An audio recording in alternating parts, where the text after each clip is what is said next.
माँ, मेरी कोई बुआ नहीं है। आज सबके घर बुआ आई हैं। बिटिया के मुंह से बुआ शब्द सुन आरती की आंखें फटी रह गईं।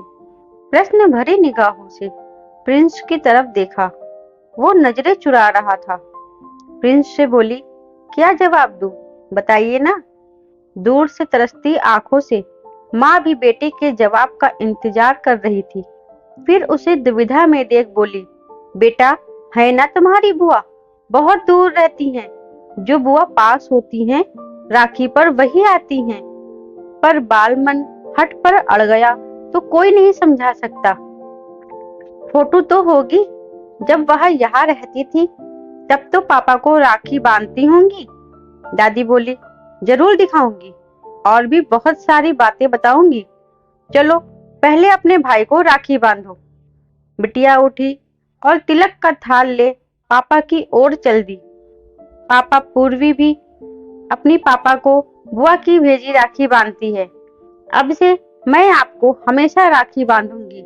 जब तक बुआ नहीं आती तब तक।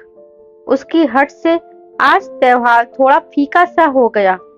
ऐसा लग रहा था जैसे कोई विशाल बादल मंडरा रहे हों और लगातार आती बिजली की आवाज किसी आने वाले तूफान के लिए आगाह कर रही हो।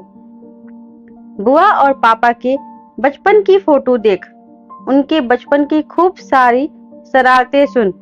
बिटिया रानी तो सो गई, लेकिन घर में पुरानी यादों की बाढ़ सी लौट आई।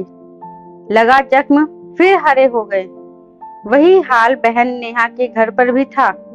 दोनों बच्चों को राखी बांधते देख अपने बचपन को याद करने लगी। कई वर्षों से भाई को राखी नहीं बांधी है, पर हर साल एक राखी उनके नाम की निकाल कर रख देती है और मन ही मन सोचती है, मिलूंगी तब हर एक राखी का हिसाब चुकता करूंगी। देखती हूँ कितने दिन बहन से रूठ कर रहते हो। कई बार सोचती, बड़ी हो गई हूँ, 2 बच्चों की माँ, अब सब भुला दादा को फोन कर लेती हूँ। हिम्मत कर फोन तक गई भी, पर अपनी बात का स्मरण हो आया। कभी नहीं आऊंगी आपकी चौखट पर। भाई को भी ताव आ गया। हाँ जाओ, एक बात याद रखना, एक बार नाराज होकर इस घर के दरवाजे से बाहर निकली तो जीते जी अपना मुंह नहीं दिखाऊंगा।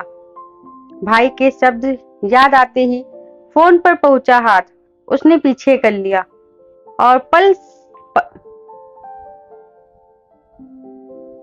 पल्लू से आंखें पोंछ अपनी भावनाओं को वही दबा दिया।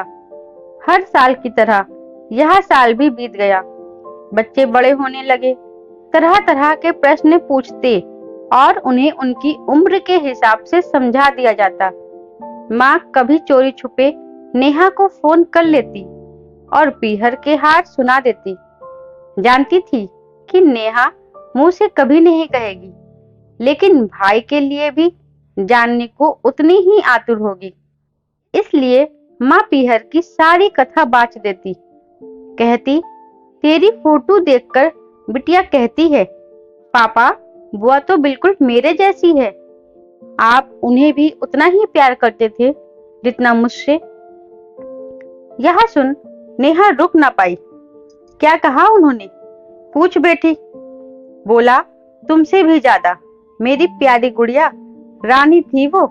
दादा दादा कहकर हर समय मेरे आगे पीछे घूमती रहती। सब सुनने के बाद रुआसी हो नेहा आदतन माँ से कहती, उनका क्यों बताए जा रही हो? किसी को याद नहीं करती मैंने मोह छोड़ दिया है। माँ जानती थी आग दोनों तरफ बराबर है। बेटी के वाक्य सुन रो पड़ती। क्यों री बिटिया, पहले तू बोल लेगी तो क्या होगा? बड़ा भाई है तेरा। पता नहीं जीते जी पूरे परिवार को एक होते ये आंखें देख भी पाऊंगी या नहीं। बच्चे बड़े हो गए, स्कूल से कॉलेज में आ गए। उम्र के साथ साथ उनकी सोच बड़ी हो गई, दायरा बड़ा हो गया। नेहा अक्सर बच्चों को समझाती, किसी भी बात को तूल दे, आपस में बैर कभी मत करना। बाहर वाले तो फिर भी एक हो जाते हैं, अगर अपना रूठ जाए तो पहले तुम की दीवार खड़ी हो जाती है। आज बच्चे दादी के पीछे पड़ गए। बुआ व पापा के ना बोलने की वजह जानना चाहते थे। दादी को अपनी कसम दे उन्हें मजबूर कर दिया। दादी असमंजस में थी, लेकिन बच्चों की हट के आगे झुकना पड़ा। बहुत प्यार करते थे दोनों एक दूसरे से, एक दूजे के बिना न खाना, न जाना, न पहनना, न सोना। एक बार तुम्हारे पापा का तबादला दूर हो गया। वो जगह तुम्हारे ननिहाल के पास पड़ती थी, तो अक्सर छुट्टी में वहां निकल जाते थे। जब 3-4 दिन की छुट्टी पड़ी तो वो यहाँ आने वाले थे। उन दिनों तुम्हारे दादाजी की तबीयत थोड़ा नरम चल रही थी, पर अचानक तुम्हारे नाना जी की बीमारी की सूचना मिली। तुम्हारी माँ अपने पीहर अक्सर तुम्हारे पापा को साथ लेकर ही जाती थी, क्योंकि वहां भी उन्हें संभालने वाला कोई ना था। नेहा को सुन बड़ा बुरा लगा कि पापा बीमार हैं और भाई वहां चला गया है। माँ अकेली है, वहां कुछ नहीं कहती। इसका मतलब ये तो नहीं कि उनका यहाँ के प्रति कोई फर्ज नहीं। पता चला भाई ने वापस तबादला यही करवा लिया है। अब 2-3 दिन ससुराल रहे सास ससुर को डॉक्टर को दिखाकर सामान लेकर ही आएगा। स्थिति से अनजान प्रिंस को कहीं से भी आभास नहीं था कि पिताजी को दिखाना इतना जरूरी है। उसके ससुराल जाने के बाद अचानक यहाँ इनकी तबीयत बिगड़ गई। तुम्हारे दादाजी को अटैक आ गया।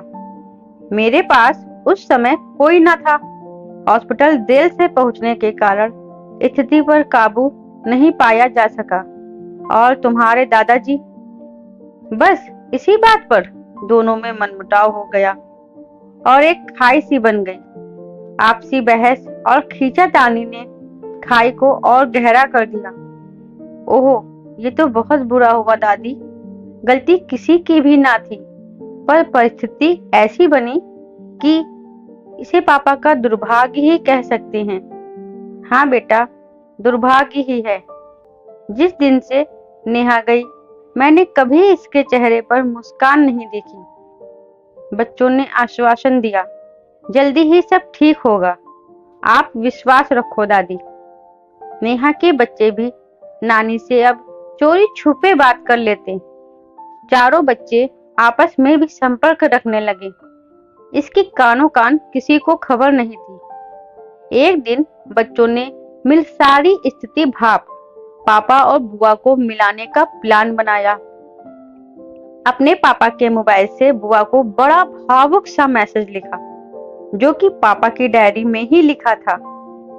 मैं कभी नहीं कहूंगा तो क्या तू कभी नहीं आएगी?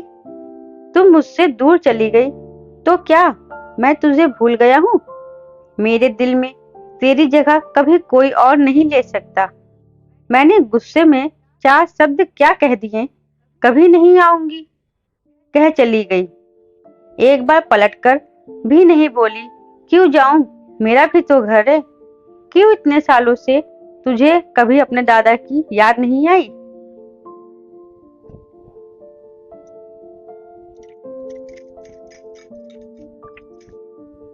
मेरी छोटी सी बहन इतनी बड़ी हो गई कि दादा के आगे उसके अहम का कद बड़ा हो गया।